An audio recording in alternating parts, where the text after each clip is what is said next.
सुप्रभात नवजगेंद्राणा। आज की हमारी आध्यात्मिक चर्चा का विषय है स्त्री का सम्मान। स्त्री का सम्मान।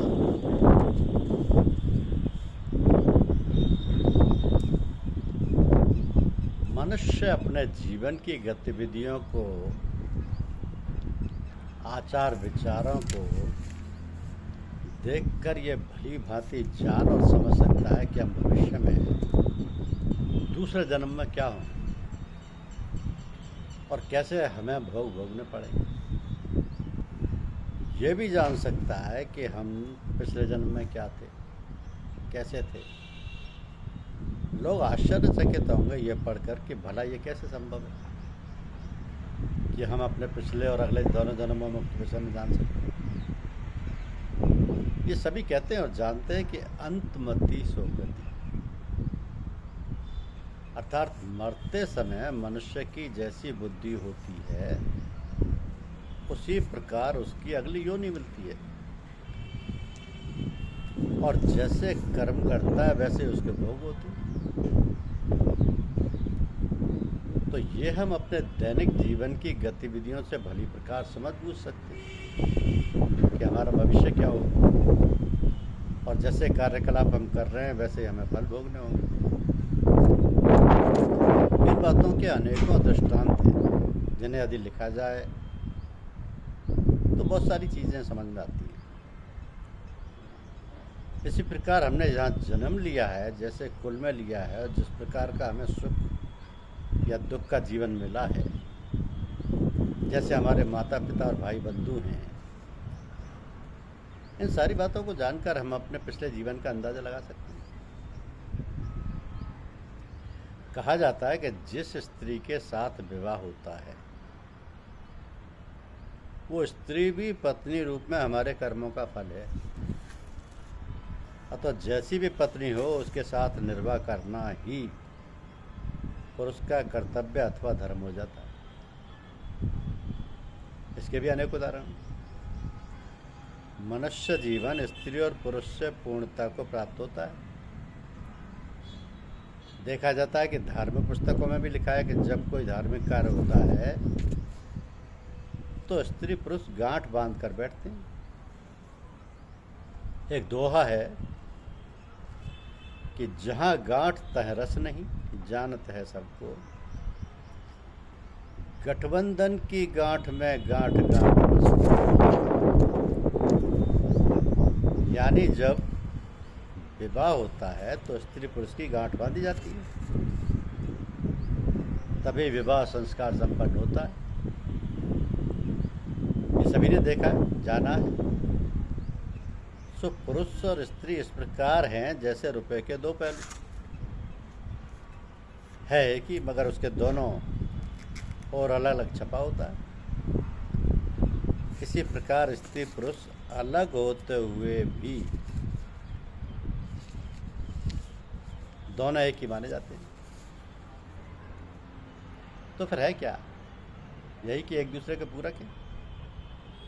स्त्री पुरुष के सम्मिलन से ही संसार की सृष्टि का कार्य संचालन होता है, भगवान के लक्ष्य की पूर्ति होती है। यही शाश्वत नियम है। तो जो मनुष्य अपने कर्तव्य का पालन नहीं करते वह शास्त्र की मर्यादा का उल्लंघन करते हैं।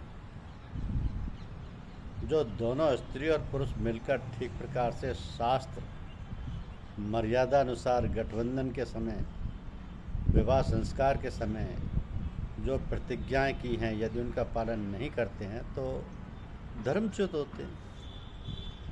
अपने कर्तव्य का पालन न करने के कारण उन नरकगामी होते हैं और संसार में भी लोग उनकी बड़ी नीची निगाह से देखते हैं। अब ऐसे लोगों का कोई भी कार्य ठीक नहीं होता है। उनकी गृहस्थी की नाड़ी का संचालन भी ठीक नहीं हो पाता। गाड़ी के जब दोनों पहिए बराबर होते हैं, सम रहते हैं, तभी गाड़ी ठीक प्रकार से चलती है। फिर एक बात जो विशेष ध्यान देने योग्य है वो ये है कि स्त्री जाति का सम्मान। शास्त्रों में कहा गया है कि यत्र नार्यस्तु पूज्यन्ते रमन्ते तत्र देवता। यत्र नार्यस्तु पूज्यन्ते रमन्ते तत्र देवता।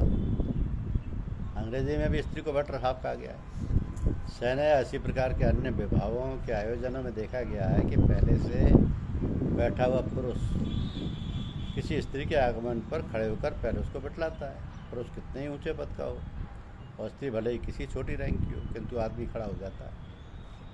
यह है स्त्री का सम्मान। बात क्या है? बात बड़ी सीधी और स्पष्ट है कि स्त्री जाति की ही मात्र संज्ञा है। स्त्री जाति की ही मात्र संज्ञा है। तो स्त्री से ही बच्चे पैदा होते हैं। स्त्री कितना कष्ट और विपत्ति सह के संतानोत्पत्ति करती है, फिर संतान का लालन पालन इत्यादि। महान है उसकी सहनशक्ति और कार्यशैली। इन्हीं कारणों से उसको इतना मान सम्मान दिया जाता है। तो स्त्री पुरुष के साथ मिलजुल कर प्रेम के साथ जीवन व्यतीत करने में ही जीवन की गरिमा और उसका महत्व है। तो जब तक प्रेम भाव से नहीं रहोगे, जीवन निर्वाह प्रेम पूर्वक नहीं करोगे, तब तक कुछ हाथ नहीं लगने। तो सावधान होकर के जीवन यापन करने वाली स्थिति है।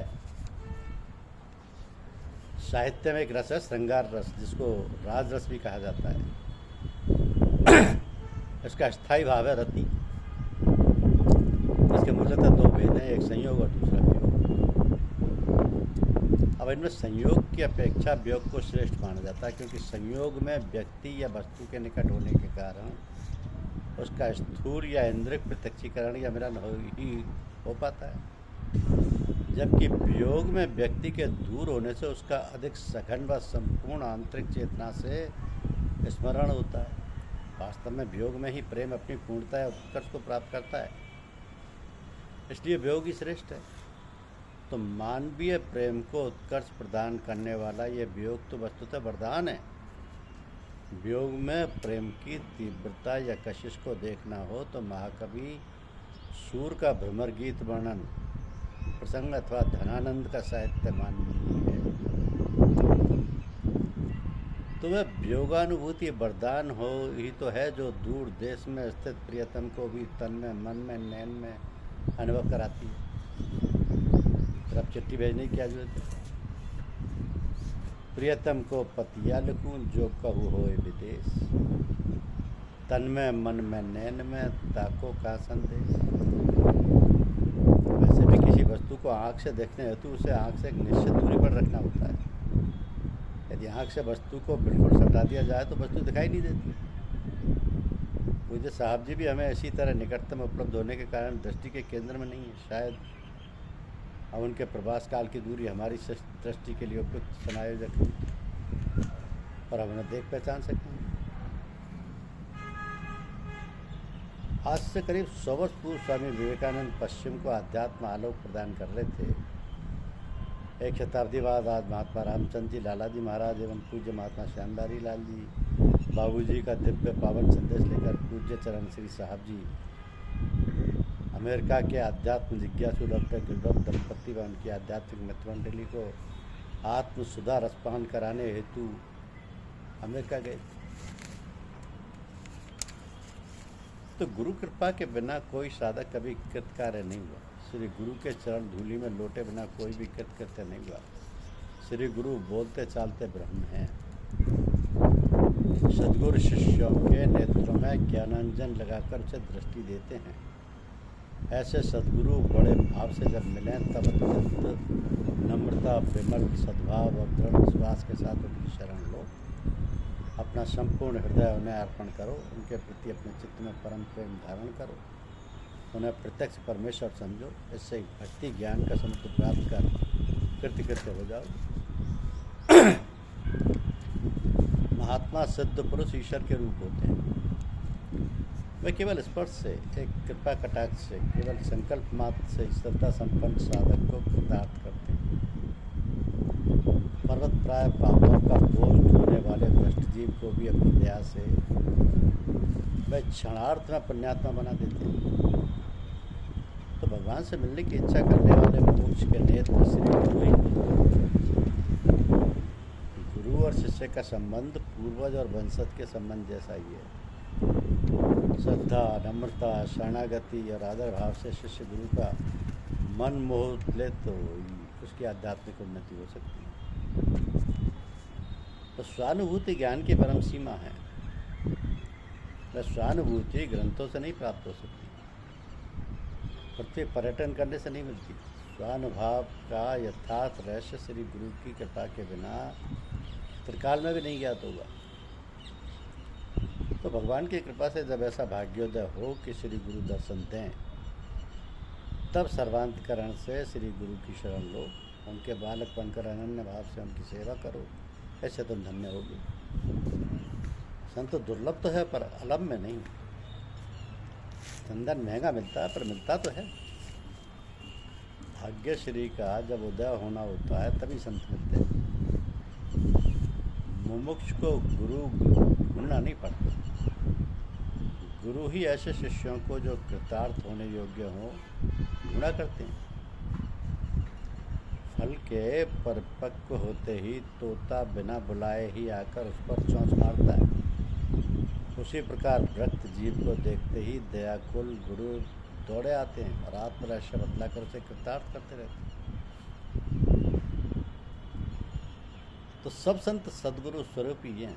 तथापि जैसे सब स्त्रियां माता के समान होने पर भी स्तनपान कराने वाली माता एक ही होती है, वैसे ही सब संत सद्गुरु समान होने पर भी स्वनिभाव अमृत पान कराने वाली ईश्वर नियुक्ति सद्गुरु माता भी एक ही होती है।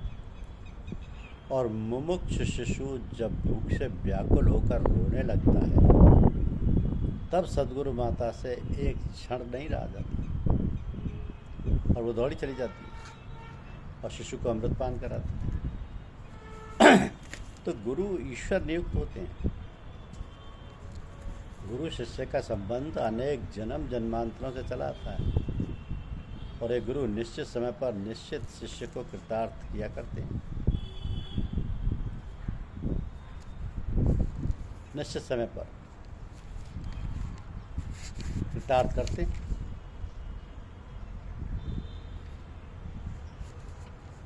तो मनुष्य तो विचारों का पुतला है। अंदर और बाहर जो कुछ भी दिखाई पड़ता है वो सब उसके विचारों के परिणाम है। संत तो वह है जिसका विचार उसके कदम के साथ सर्वांग में उपस्थित अर्थात आमने सामने रहे। हृदय वहाँ शरीर, शरीर वहाँ जहाँ हृदय कथन, प्रतिज्ञा वहाँ जहाँ कदम, कदम वहाँ जहाँ कथन। और यदि ये एकाग्र अवस्था है जिसमें अपनी और ईश्वर दोनों की याद बनी रहती है, दोनों की याद बनी रहती है।